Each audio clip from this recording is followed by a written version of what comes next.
इस कार्यक्रम के पुण्यार्जक हैं स्वर्गीय श्री सवाईलाल जैन जी की 22वीं पुण्य स्मृति में श्रीमती चिंतामणि सवाईलाल एवं समस्त जैन परिवार, कन्नौज, मुंबई।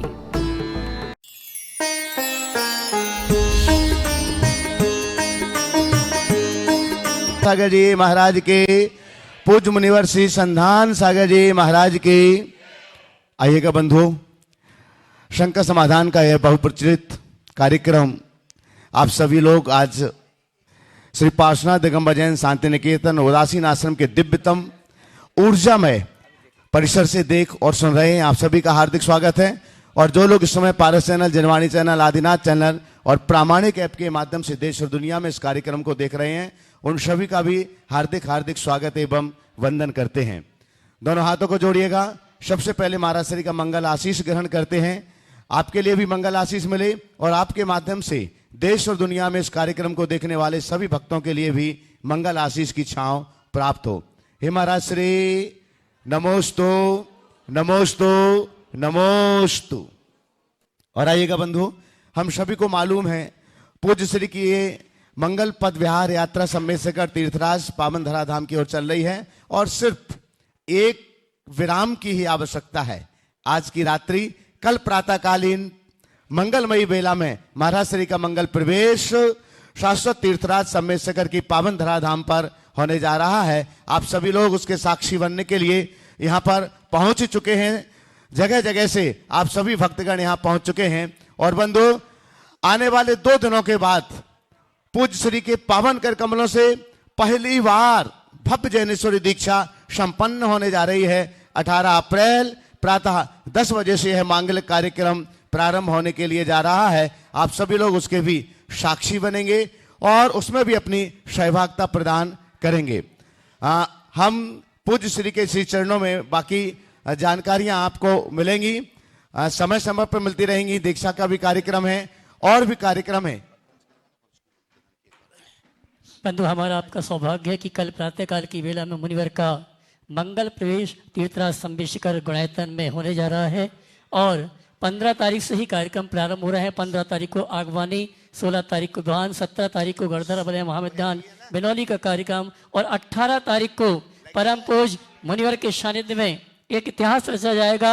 संत श्रोमणी आचार्य श्री विद्यासागर जी महाराज के किसी शिष्य ने अगर सम्मेश कर्म में जैनेश्वरी दीक्षा प्रदान करने का अवसर हमें प्रदान किया है, तो ऐसे मुनिवर प्रमाण सागर जी महाराज, जिनके सानिध्य में 18 तारीख को 10 बजे से ये भव्य जैनेश्वरी दीक्षा का कार्यक्रम प्रारंभ होगा। साथ ही 27 अप्रैल से 2 मई तक सिंगापुर के निमित्त से, सिंगापुर में स्थापित होने वाली प्रतिमाओं के निमित्त से पंचकाणक प्रतिष्ठा महामहोत्सव का आयोजन किया गया, जिसमें आप मुख्य पात्र रूप में, अगर आप चाहते हैं कि मुनिवर के सानिध्य में हम माता पिता सौधर्मिंद आदि बनना चाहते थे, अभी तक नहीं बन पाए हैं, तो आप ये अवसर सौभाग्य प्राप्त कर सकते हैं। गुणायतन कार्यालय में संपर्क करके सीधे इस अनुष्ठान से जुड़ने का अवसर सौभाग्य प्राप्त कर सकते हैं। और आइए अब हम सीधे सीधे चलते हैं। दोनों हाथों को जोड़िए। शंका समाधान के इस दिव्य सत्य को आगे बढ़ाने के लिए पूज्यवर मुनि श्री संधान सागर जी महाराज जी के पावन श्री चरणों में निवेदन करते हैं।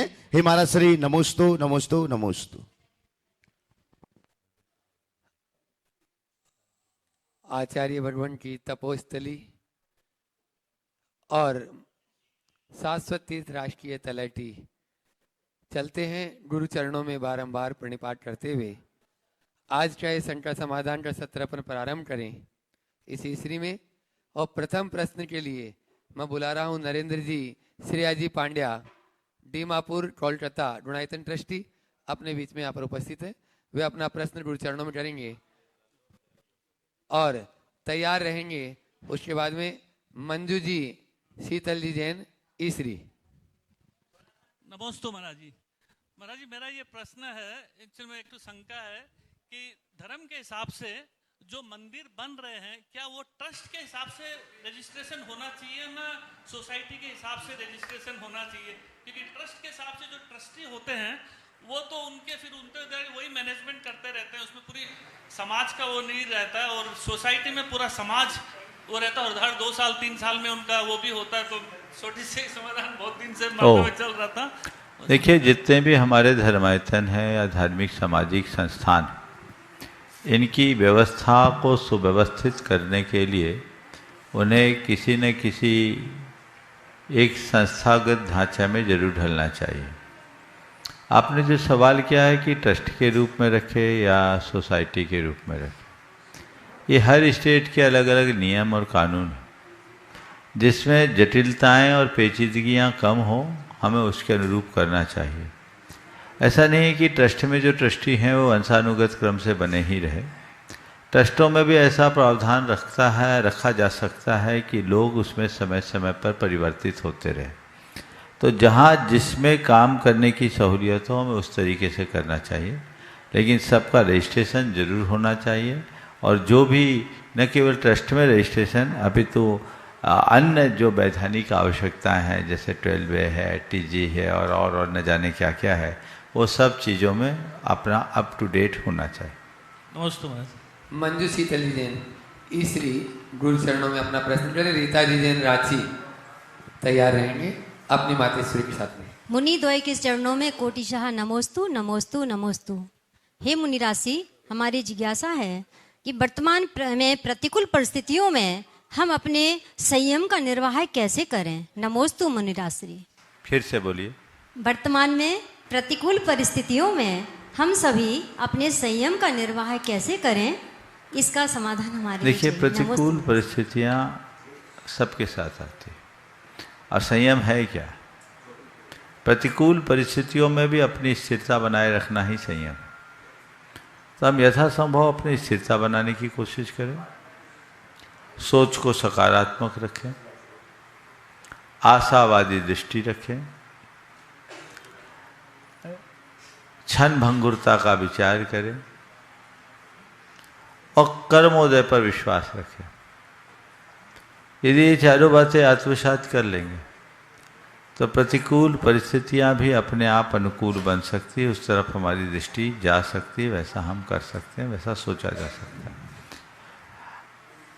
आपका आशय यह हो सकता है कि देश काल की प्रतिकूल परिस्थितियां हैं, उन देश काल की प्रतिकूल परिस्थितियों में हम संयम का पालन कैसे करें।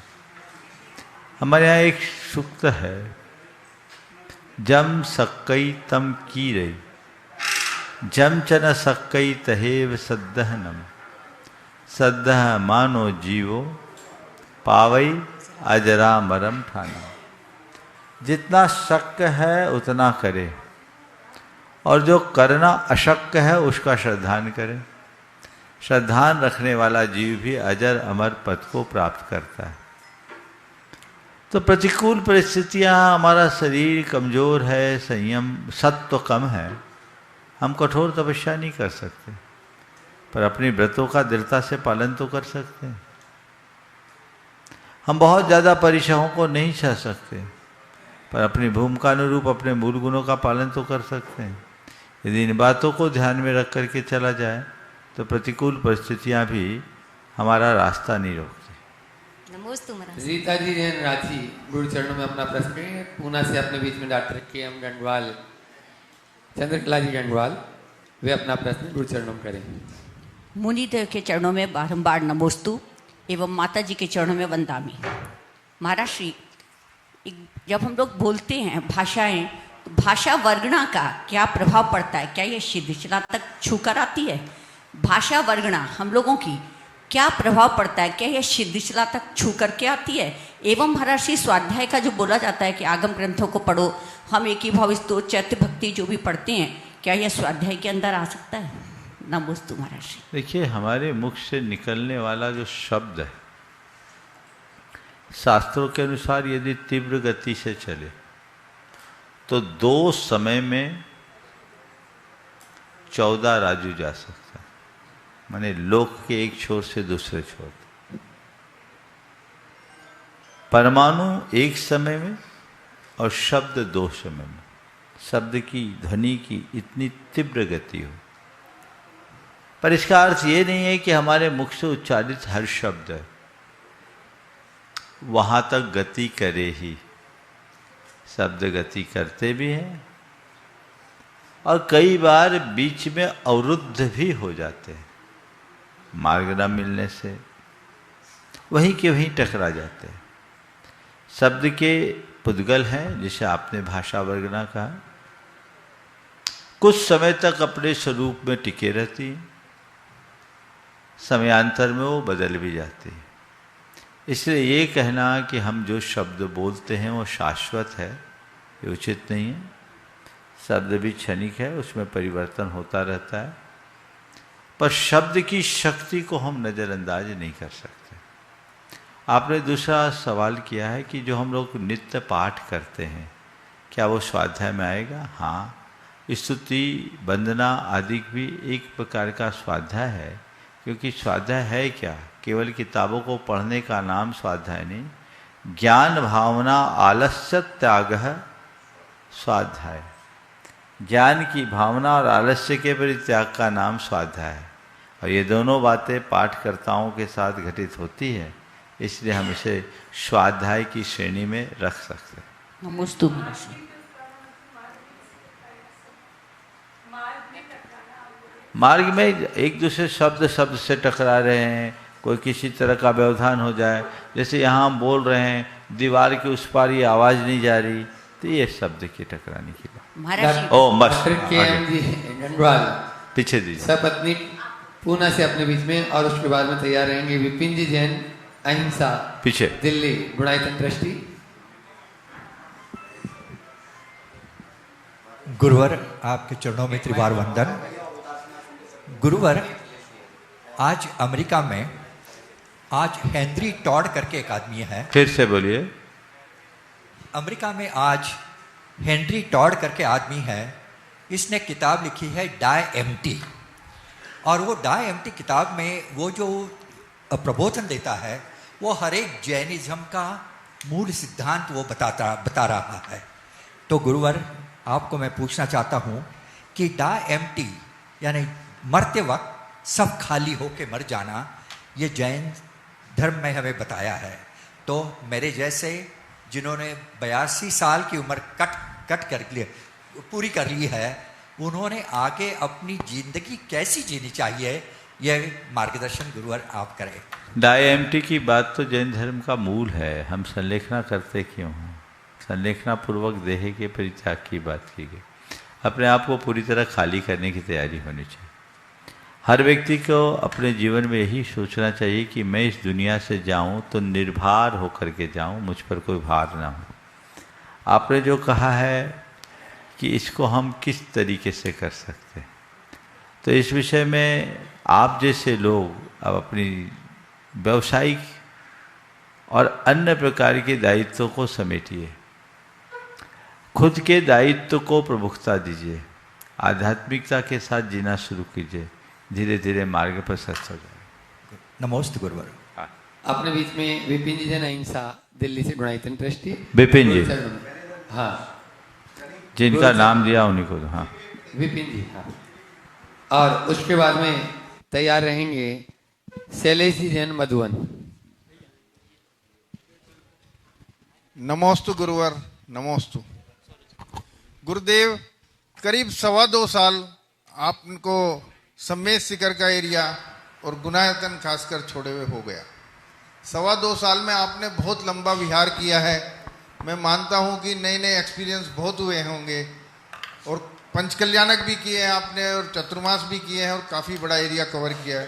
कुछ खास पल जो बहुत विशेष हुए हैं, थोड़ा सबको मार्गदर्शन दो, बताओ कि क्या वो विशेष रहा इस 2.25 साल। मैं अपने हर पल को अच्छा पल मानता हूँ, और कौन से खास पल की चर्चा करूँ? अभी तो सबसे खास पल तब होगा जब भगवान के चरणों में हम उपस्थित होंगे, वहाँ पहुँचने दीजिए, तब तक का इंतजार कीजिए। शैलेश जी जैन, मधुवन, गुरु चरणों में अपना प्रश्न करें। अपने बीच में सीए बाबूलाल जी कोलकाता से यहाँ पर उपस्थित हैं, गुरु चरणों में अपना प्रश्न करेंगे। युवा हृदयों में धर्म का साम्राज्य स्थापित करने वाले युवा मनीषी गुरुदेव श्री प्रमाण सागर जी महाराज के श्री चरणों में पूज्य गुरुदेव संधान सागर जी महाराज के श्री चरणों में नमोस्तु नमोस्तु नमोस्तु। माता जी के चरणों में वंदामी वंदामी। महाराज श्री, वैसे तो 2 प्रश्न है, लेकिन समय अभाव एक ही पूछ रहा हूं। पांडुक शिला पे श्री शब्द ही क्यों लिखा जाता है? दूसरे और किसी शब्द को क्यों नहीं स्थापित किया जाता है? श्री शब्द कोई छोटा मोटा शब्द नहीं, वो केवल ज्ञान का बीज है। अच्छा, समझ गए? हाँ हाँ। 24 तीर्थंकर का प्रतीक है, सर्वज्ञता का आधार है। तो जो कैवल्य का बीज 24 तीर्थंकरों का प्रतीक है, हम पांडुक शिला में वही तो प्रार्थना करते।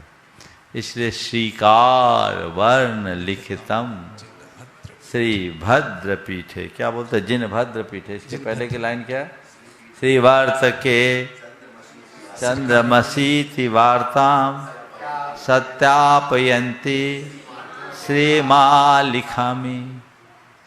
फिर श्रीपीठ कृप्ते विशदाक्ष तौघे श्रीप्रस्तरे पूर्ण शशांक कल्पे। सिद्ध शिला, ये जो आपकी पांडुक शिला है, उसमें चंद्राकार शिला होती, और चंद्रमा में श्री वर्त के चंद्रमसीति वार्ता, जैसे चंद्रमा में श्री लिखा हुआ है ऐसा हम मानते हैं। उस बहाने हम उसका प्रतीक बनाने के लिए भी श्री लिखते हैं, जैसा इसमें अभिषेक माघनंदी आचार्य ने अपने अभिषेक पाठ में लिखा है। श्री वर्त के चंद्रमसीति वार्ताम सत्यापयंती श्रियम आलिखामी। ये इस बात को सत्यापित कर रहा है, मानो ये चंद्र जो अर्धचंद्राकार शिला है उसमें हम श्री लिखे हुए, ये उसके प्रतीक। सीए बाबूलाल जी कोलकाता से अपने बीच में गुरु चरणों में अपना प्रश्न कर रहे हैं, और उसके बाद में तैयार रहेंगे देश के भामाशा आर के मार्बल परिवार सुशीला जी पाटनी यहाँ पर उपस्थित है, गुरु चरणों में अपना प्रश्न करेंगे। नमोस्तु गुरुदेव, नमोस्तु गुरुदेव। गुरुदेव, जैसे अभी सोनागिरी में होने जा रहा है कि 3/24 का पंचकल्याण होने जा रहा है, जिसमें वर्तमान भूत और भविष्य तीनों काल के 72 तीर्थंकर का पंचकल्याण होगा। तो भूत और वर्तमान तो समझ में आता है, मगर जो भविष्य काल के तीर्थंकर जो अभी हुए ही नहीं है, उनका पंचकल्याण क्या उचित है क्या? देखो, पंचकल्याणक तो मुख्य रूप से 24 तीर्थंकरों का होता है, उनके आश्रय से अन्य तीर्थंकरों का भी पंचकल्याणक हो जाता है।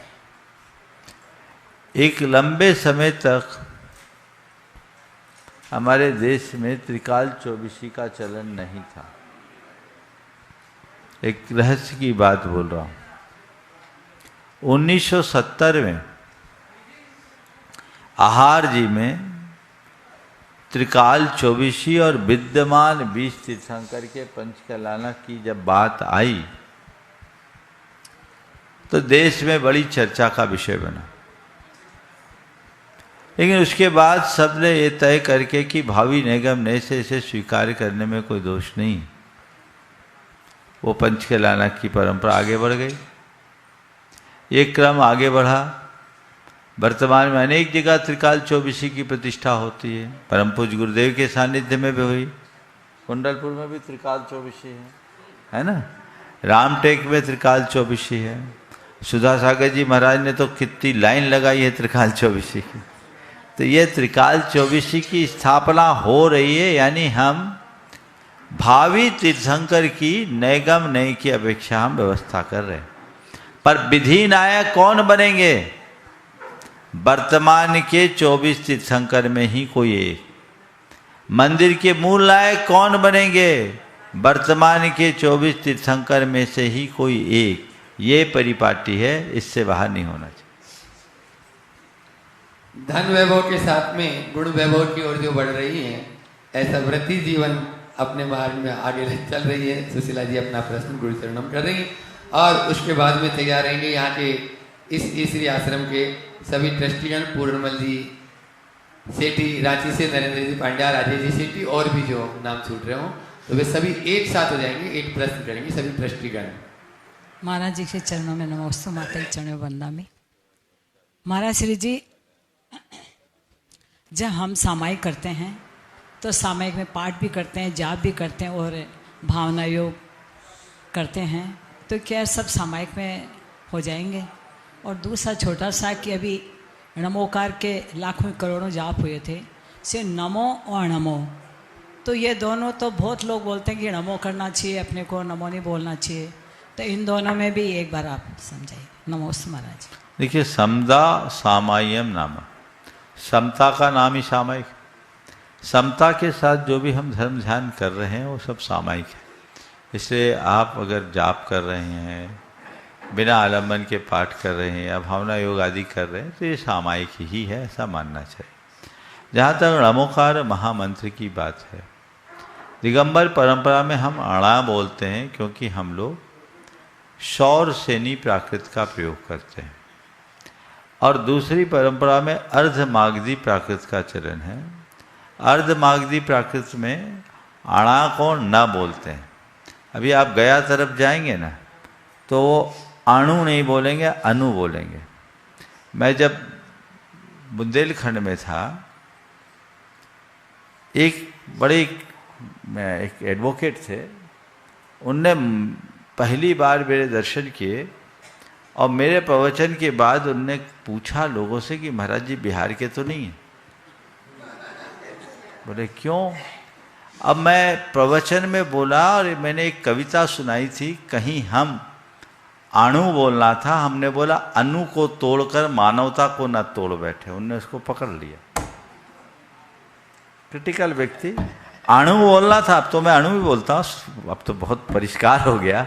लेकिन इधर के लोगों को, खासकर गया तरफ के लोगों को बोलोगे तो वो अणा को न बोलते हैं, वो मगध क्षेत्र है। तो अर्धमागधी प्राकृत में अणा का न हो जाता है, समझ गए? अनु बोलेंगे, अणु नहीं। तो हम लोग दिगंबर परंपरा में सौर सेनी प्राकृत चलती है, इसलिए अणामो अरिहंतानम, अणा बोलते हैं, न नहीं। ये दिगंबर परंपरा की पहचान है जिसे हमें बना के रखना चाहिए। आचार्य पुष्पदंत भूत बली ने इस मंत्र को जो पहली बार लिखा है तो उसमें अणामो ही लिखा है। हमें 5 पदों के 35 अक्षर में उसी रूप में रखना चाहिए। दूसरी बात जो है, अणमोकार और नवकार।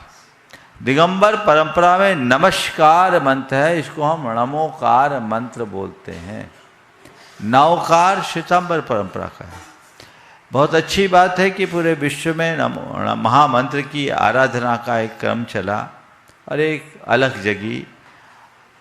ये विश्व में हर वर्ष 9 अप्रैल को सुनिश्चित किया गया।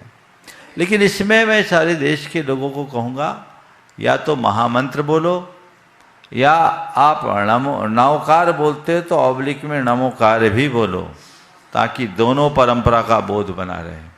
ये हमारी पहचान है, ये खंडित नहीं होनी चाहिए। नवकार और नमोकार, नमोकार में केवल नमस्कार का भाव है और नवकार में 9 पद का भाव है। हमारे यहाँ 9 पद का मंत्र नहीं है, हमारे यहाँ 5 पद का मंत्र है। इसलिए नमस्कार मंत्र है और हमें इस बात का ध्यान रखना चाहिए। अगले साल से जब भी हो, और जो इसको संचालित कर रहे जीटो वाले, उनको भी उदारता का परिचय देना चाहिए। और देश भर के लोगों से मैं कहूँगा, उनसे बोलो, हमारी इस बात में कोई झगड़ा नहीं है। तुम नवकार बोलो, हम नमोकार बोले, पर उपस्थिति दोनों की होनी चाहिए, क्योंकि जपते सब एक हैं। ये होना चाहिए और ये जागरूकता आनी चाहिए। तुम्हारे सारे पोस्टर में, सब में इसका उल्लेख होना चाहिए। अन्यथा आपके बच्चे नमोकार को नवकार बोलने लगेंगे, ये परिणाम घातक होगा। इसके प्रति जागरूकता होनी चाहिए। मैं किसी पंथवाद की बात नहीं करता, लेकिन अपनी परंपरागत पहचान को मिटाने से भी हमें बचना चाहिए। लोग इस बात का ध्यान रखें। पूरे दिगंबर जैन समाज को अगली बार इस बात का दृढ़ता से ध्यान रखना चाहिए। जहाँ भी महामंत्र की बात आए, नवकार और नमोकार दोनों का उल्लेख होना चाहिए, तभी हम अच्छा कर पाएंगे। नहीं तो हम अपने आने वाली पीढ़ी वो नमोकार बोलती है, वो नवकार बोलने लगेगी, ये ठीक नहीं। नमस्ते महाराज, नमस्ते। बुला रहा हूँ श्री गणेश प्रसाद वर्णी उदासीन आश्रम के सभी ट्रस्टीगण, पूर्णमल जी सेठी, नरेंद्र जी पांड्या रांची से, राजेश जी सेठी सरिया से, वे अपना प्रश्न गुरु चरणम कर रहे हैं। और उसके बाद में श्री यही इसी उदासीन आश्रम में साधनारत जितने भी जो साधक गण हैं, साधिका गण हैं, एक साथ एक प्रश्न करें। ओम बोलिए। नमस्ते महाराज, नमस्ते महाराज जी। आजकल जैन लोग मंदिर में अभिषेक, शांति धारा एवं पूजा करना ही धर्म कर रहे हैं समझते हैं। मंदिर के बाहर अबैक्स, आलू, प्याज आदि खाते हैं एवं रात्रि में भोजन करवाते हैं, हम खुद भी करते हैं। कृपया मार्गदर्शन करें। देखिए, पूजा पाठ करना बहुत अच्छी बात है, लेकिन हम पूजा पाठ क्यों कर रहे हैं और किसकी कर रहे हैं इसका ख्याल रखना और ज़रूरी बात। जितने लोग धार्मिक पूजा पाठ क्रियाएं कर रहे हैं मैं उसकी बहुत सराहना करता हूँ, लेकिन उन लोगों को एक सलाह भी देता हूँ कि कम से कम अपनी चर्या को तो ठीक करो। आज चर्या में अगर इस तरह की विकृति है तो बहुत गड़बड़ है। मैं सभी से कहता हूँ, तुम धर्म करो, अति उत्तम बात है। कदाचित धर्म न कर सको तो कोई बात नहीं, पाप करने से बचो। पाप छोड़ना सबसे उत्तम धर्म है। आप धर्म भी कर रहे हैं और पाप भी कर रहे हैं तो उस धर्म का फल क्या है? हिंसा अहिंसा का जब तक बोध नहीं, अंदर संवेदना नहीं, तब तक आपका कल्याण कैसे होगा? अंदर की संवेदना होगी, अहिंसा का विवेक होगा, भक्षा भक्ष का ज्ञान होगा, तब आप इस तरह के हिंसा के कृत्यों से अपने आप को बचा पाएंगे और तभी अपना जीवन संभाल पाएंगे। इसलिए इसका सभी को ध्यान रखना चाहिए।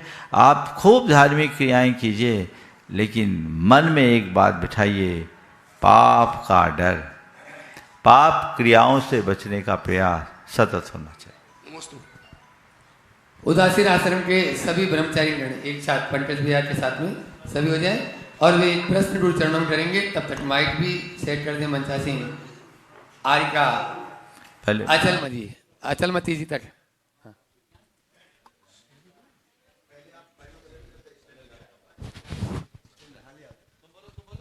हाँ।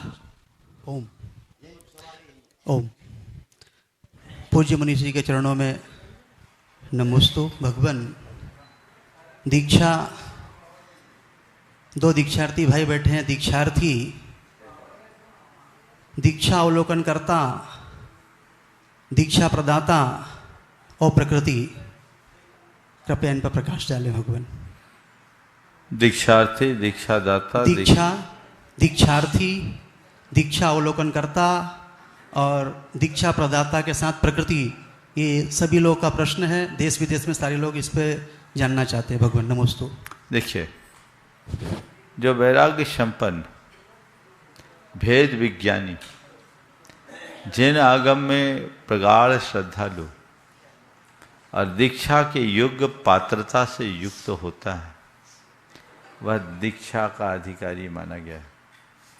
शास्त्रों में इस बात का बहुत विस्तार से वर्णन है। मैं उसकी चर्चा करूंगा तो समय काफ़ी हो जाएगा।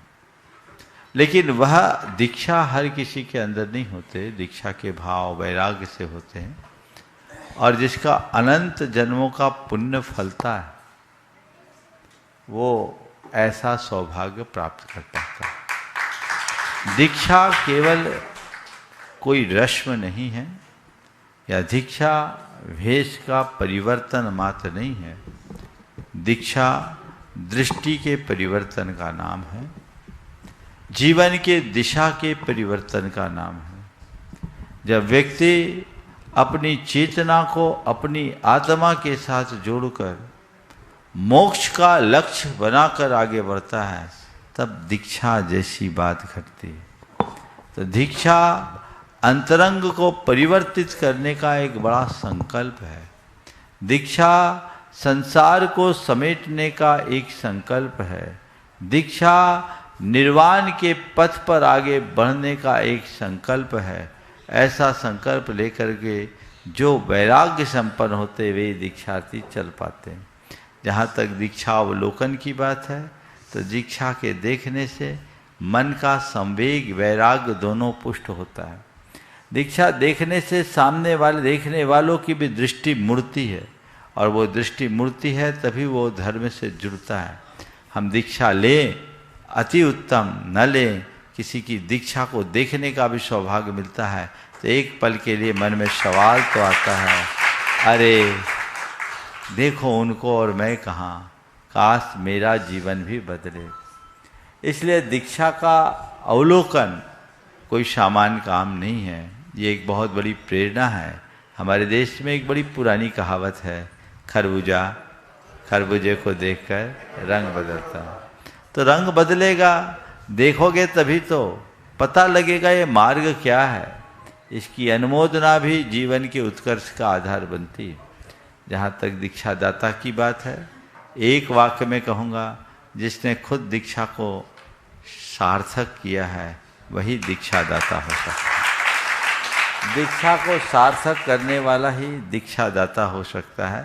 दीक्षा के लिए अगर सार में बताएं तो ऐसा ही बताया जा सकता है। अनेक मुनियों ने अपने जीवन में दीक्षा को सार्थक की और भव्य जीवन को दीक्षा देकर मोक्ष मार्ग को पुष्टि किया है। हम पुराणों को पढ़ते हैं तो ये देखा जाता है कि सामने वाले के हृदय में वैराग्य क्या है, और वैराग्य का क्षण आते ही बारिसेन मुनि ने पुष्पराल को दीक्षा दे दिया। पुष्पराल को दीक्षा दिया किसने दिया? कौन थे वो? मुनिराज थे ना। पूरे पुराणों को पलट करके देखना, जो खुद दीक्षा को साकार कर ले वही दीक्षा देने की योग्यता रख सकता है। आपने पूछा है इन सब का प्रकृति के साथ क्या तालमेल? मैं तो ये कहूँगा ये सब हमें अपनी आत्मा की प्रकृति से जोड़ने का निमित्त है। यदि हम जुड़े तो अपने स्वभाव को प्राप्त कर पाएंगे। आरिका पत्नी माता जी के संगस्थ बहने ब्रह्मचारिणी मंजू दीदी, ब्रह्मचारिणी बंटी दीदी, माता जी, माता जी लग आरिका अचलमती जी अपना प्रश्न गुरु चरणों में कर रहे हैं।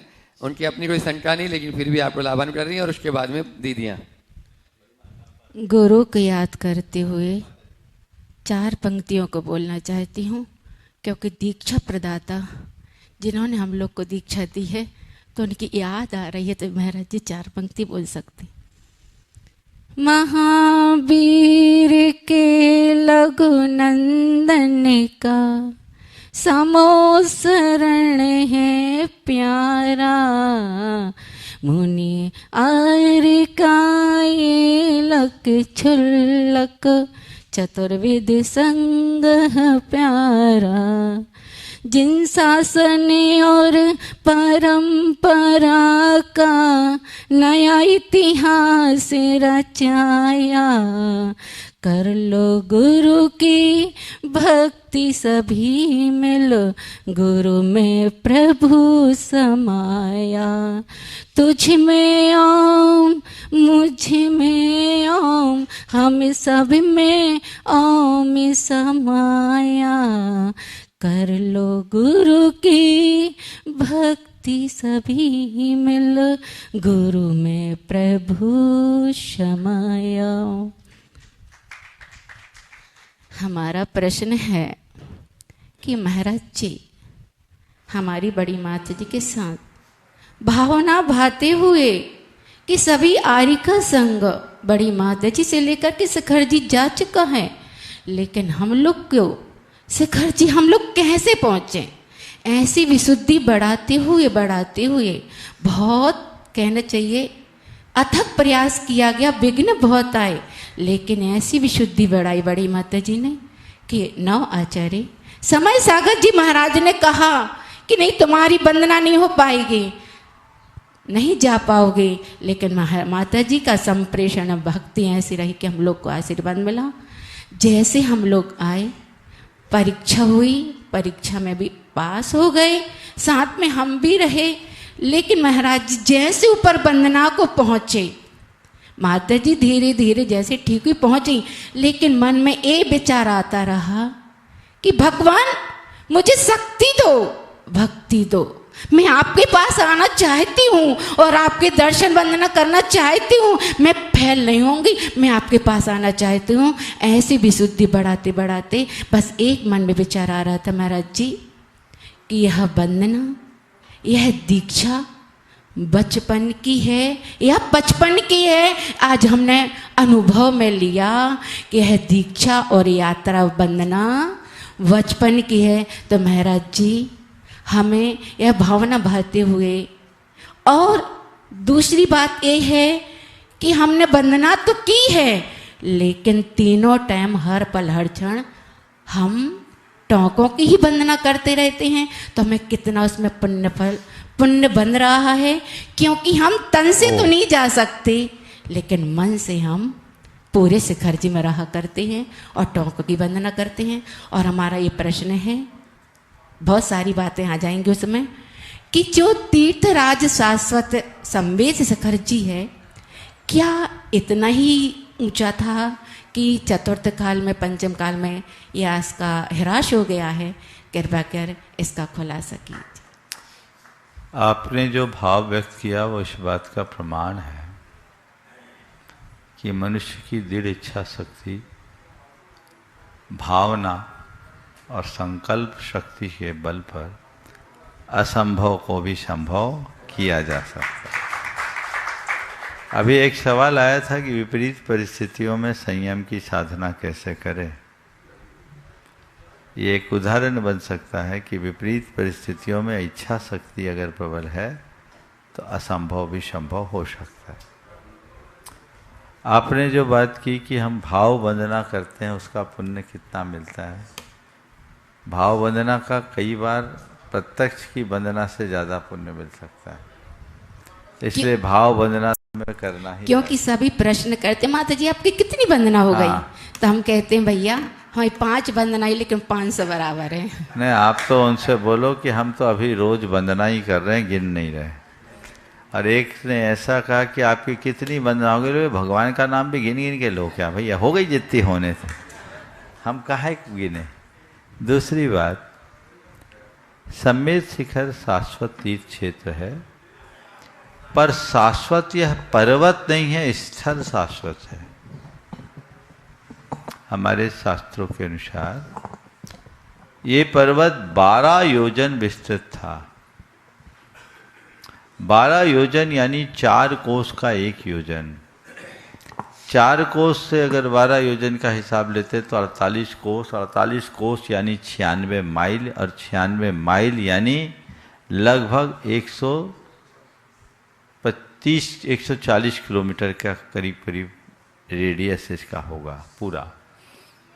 इतना बड़ा ये सम्मेद शिखर कभी रहा होगा तो उसी अनुपात से उसकी ऊंचाई भी होगी। अगर हम देखें, अजितनाथ भगवान 450 धनुष के थे। 450 धनुष का मतलब होता है 4 हाथ का 1 धनुष होता है। 4 हाथ मतलब 6 फीट। 6 फीट 450 धनुष मतलब कितने फीट हो गए? 1800 फुट। 450 धनुष यानी 4 हाथ का 1 धनुष, लगभग 4 हाथ का 1 धनुष है, यानी 6 फीट का 1 धनुष। 450 गुणित 6 यानी 3600 फुट हो गया। 450 गुणित 6, हाँ 2600 फुट। अभी शिखर जी के पर्वत की ऊंचाई समुद्र तल से 4440 फुट है। तो अजितनाथ भगवान 2700, तो नीचे अपना तलहटी भी करीब 2200-2500 फुट तो होगी। ऐसा खड़े हो जाए तो सिर टकराता हो। उस समय पर्वत बहुत बड़ा था, 450 धनुष के टोंक में बैठने की जगह नहीं। धीरे धीरे ये पर्वत छीन हुआ। इस पर्वत को जब हम लोग पढ़ते थे तो कहा जाता था ये पुराना मोरदार पर्वत है, अवशिष्ट पहाड़ है। ये धीरे धीरे धीरे धीरे क्षरण हुआ। तो ये पर्वत पहले बहुत विराट था, अब धीरे धीरे क्षीण हुआ है। पंचम काल के अंत में धरती 1 योजन नीचे तक चूर चूर हो जाएगी तो पर्वत भी चूर चूर होगा। पर्वत भी चूर चूर होगा। फिर जब सुकाल आएगा तो यहाँ पर्वत की संरचना होगी। भोग भूमि के काल में भी इस धरती सपाट थी, कोई पर्वत नहीं थे। भोग भूमि से कर्म भूमि की ओर जब परिवर्तन हुआ तो पर्वत खड़ा हुआ। पर स्थान तय है, शाश्वत स्थान 2 है, अयोध्या और श्री सम्मेद शिखर। इसलिए हम सबका सौभाग्य है कि ऐसे शाश्वत क्षेत्र की हम वंदना कर रहे हैं। आचार्य भगवंत से दीक्षित आरिका अटमती जी, वे अपना प्रश्न गुरु चरणों में कर रहे हैं, उसके बाद में बहनें तैयार। मुनिदेव के चरणों में शत शत नमन। नमोस्तु महाराज जी। महाराज जी, मेरे मन में एक मलाल रहता है। किस बात का? कि एक और आज विश्व में आज चारों ओर त्राही त्राही मची हुई है। हर मानव संत्रस्त है, और दूसरी ओर आज के युवा जहाँ खूनी क्रांति हो रही है वहाँ आध्यात्मिक क्रांति से भी ओतप्रोत हो रहे हैं। आप लोग जैसे संत उनको मार्गदर्शन दे रहे हैं और वो आगे बढ़ रहे हैं। एक और धर्म का ह्रास दिखता है, एक और धर्म का विकास दिखता है। दोनों में सामंजस्य की जब बात आती है तो कैसे इसको सामंजस्य कहें, और दूसरा कि जहाँ वृद्ध चले गए, संस्कार चले गए और आगे आने वाली पीढ़ी धर्म से विमुख हो रही है, उनकी शैली, जीवन शैली, उनके जो पढ़ाई लिखाई इत्यादि है, ये बिल्कुल धर्म से विपरीत ले जाने वाली है। तो हम क्या समझे कि 18,000 वर्ष निकल गए या 18,000 वर्ष शेष है, धर्म कब तक जीवित रहेगा? देखिए, धर्म अधर्म पुण्य पाप हर युग में चलते रहे। जिस युग में श्री राम हुए उसी युग में रावण हुआ, जिस युग में श्री कृष्ण हुए उसी युग में कंस भी हुआ। अच्छाइयाँ और बुराइयाँ साथ साथ चलती है। जैसे प्रकृति में कभी कृष्ण पक्ष कभी शुक्ल पक्ष होता है, ऐसी सृष्टि में भी दोनों पक्ष रहे हैं। आपने बिल्कुल सही कहा कि एक और खूनी क्रांति है तो दूसरी ओर आध्यात्मिक क्रांति भी है। जिसकी चेतना का स्तर जैसा हो उसका जीवन वैसा होता है। हर युग में ऐसा रहा है, वर्तमान युग भी उससे अछूता नहीं। ये बनता और बदलता रहा है, बनता बदलते रहेगा। चीज़ें चल रही है द्रव्य क्षेत्र काल भाव के हिसाब से, इनमें परिवर्तन होता है, होता रहेगा। इसको लेकर ज़्यादा सोचने की बात नहीं है।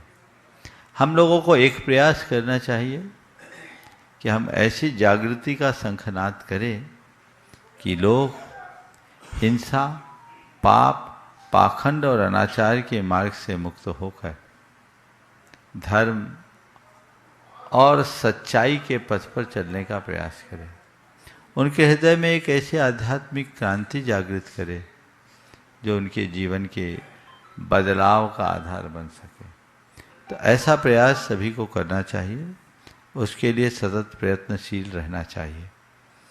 ये शुभ लक्षण है कि हम ऐसे युग में जन्म लिए हैं जिसमें धर्म की अपार प्रभावना है। एक बार मैंने कहा था, एक युग था जब मंदिर तोड़े जाते थे। ज़्यादा पुराना नहीं, आज से 300-400 साल पहले का इतिहास हम पलट कर देखते हैं तो मूर्ति भंजक, मंदिर भंजकों के द्वारा मंदिर तोड़े जाते थे।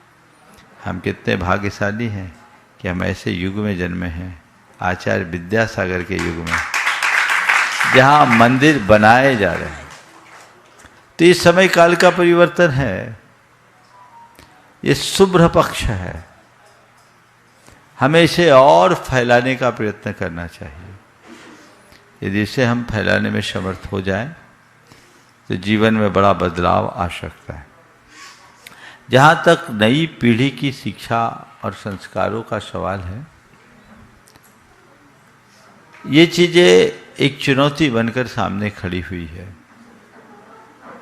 अब हम उनकी शिक्षा व्यवस्था को तो नहीं बदल सकते, लेकिन उनको हम अपने संस्कारों के प्रति जागरूक जरूर कर सकते हैं।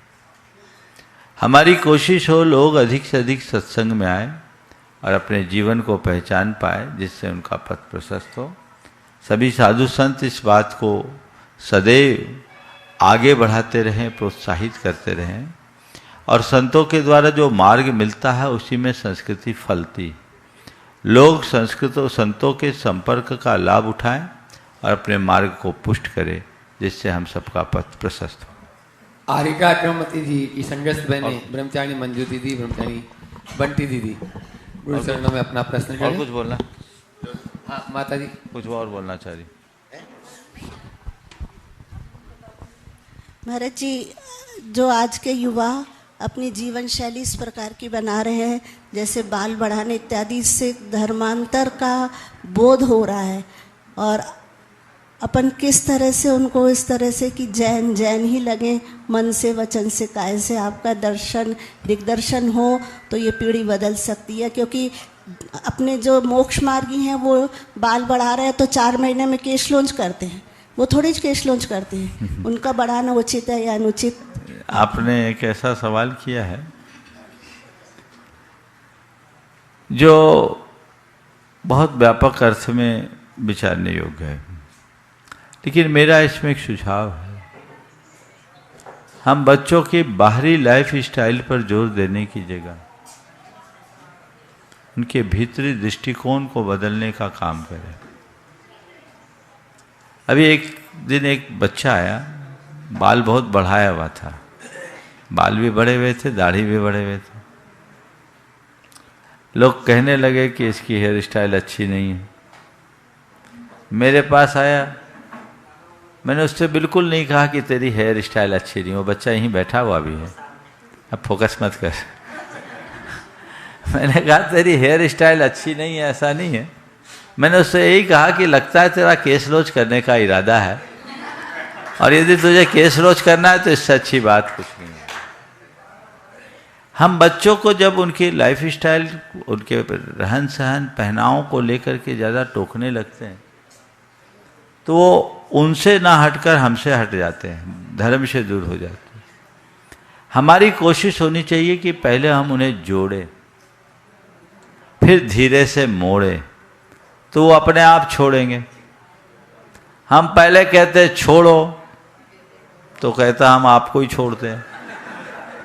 तो मैं किसी को छोड़ने की बात नहीं करता, उसको जोड़कर मोड़ने का प्रयत्न करें तो बदलाव होगा।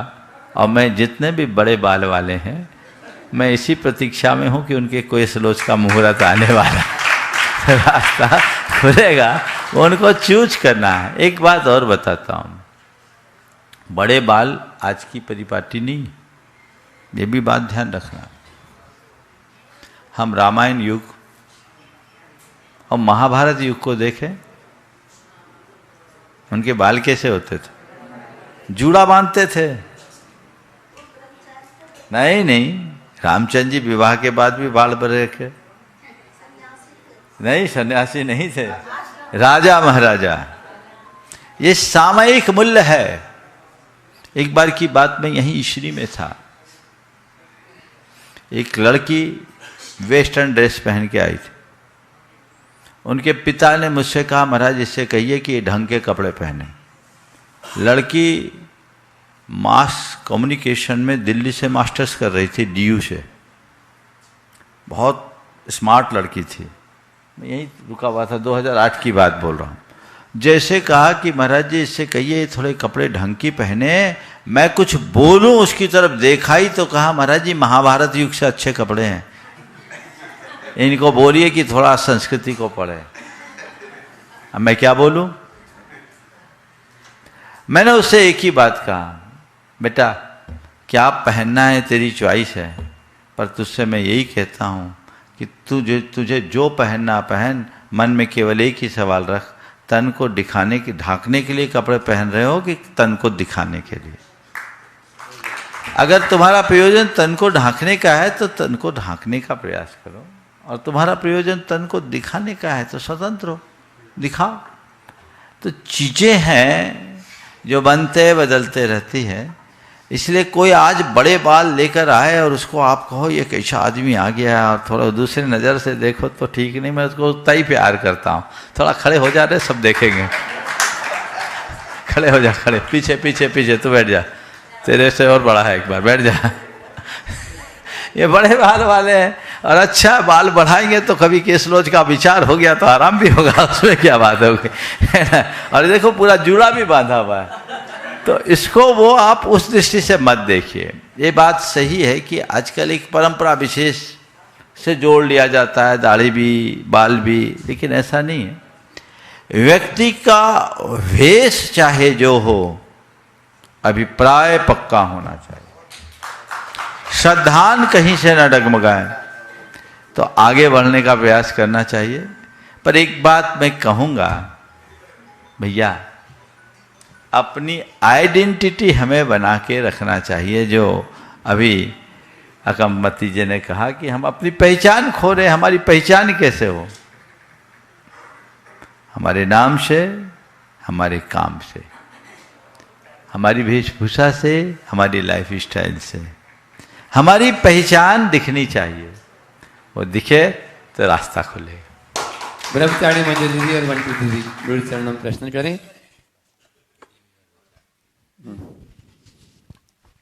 पूज्य दय मुनिराजों के चरणों में नमोस्तु, माता जी को वंदामि।